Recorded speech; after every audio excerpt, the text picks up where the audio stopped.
The latest from the NBC Local 33's crime tracker, a Baton Rouge homicide and a stabbing at a nearby state prison. Plus, Zachary police think they found the body of a missing man.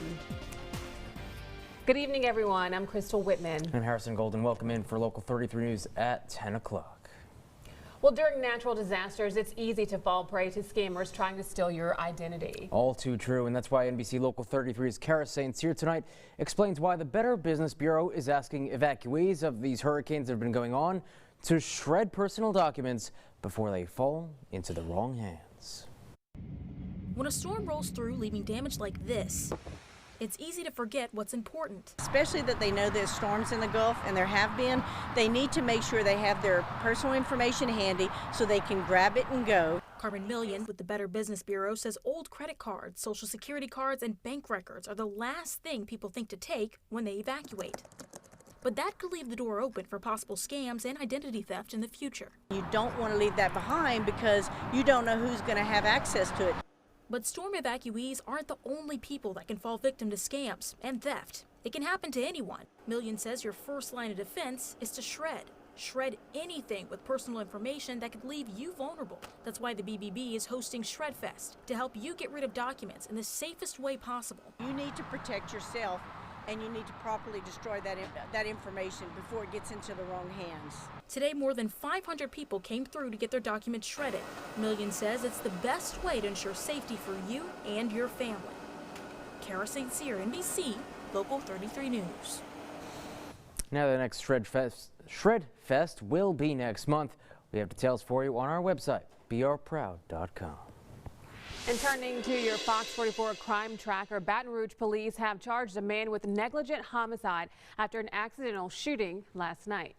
BRPD responded to North 4th Street around 6:40 p.m. yesterday, where they say 20-year-old Jermaine Sampson and 19-year-old Brandon Spratley had just returned from a shooting range when Spratley unloaded his gun and it discharged, shooting Sampson. Sampson died from his injuries at a local hospital.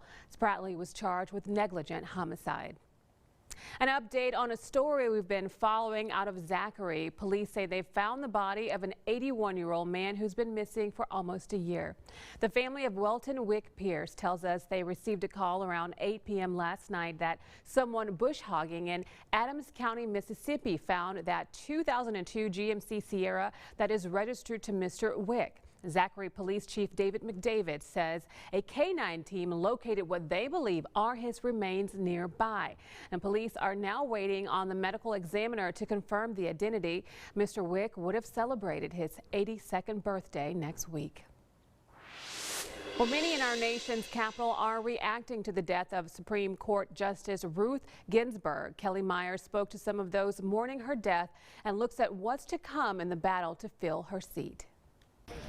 The crowds outside of the nation's highest court continued to grow Saturday as news of Supreme Court Justice Ruth Bader Ginsburg's death spread. There's such power to being residents in this area and for this historical moment and for her to be able to see it firsthand. Leanna Cox drove into the city with her family and shared with her daughter the meaning of the moment. Just to see how many people actually came here today after her death really shows how important she was. This memorial came together overnight, and it's been a constant stream of people walking by and leaving flowers and notes. One woman I talked to described the scene as somber, but said that could quickly change if they decide to fill this vacancy before the election. This crowd would be really different. Luis Duda says the Senate shouldn't confirm a new justice before the election.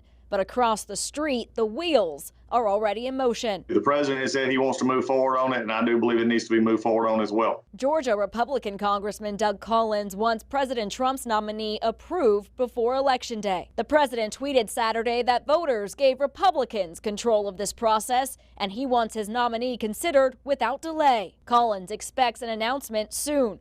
I would think it probably this week. That speed is concerning to some. I'm legitimately terrified of what can happen right now. The Senate is set to return home in October for campaigning, but that could all change as the battle over the vacancy intensifies. Reporting in Washington, I'm Kelly Meyer.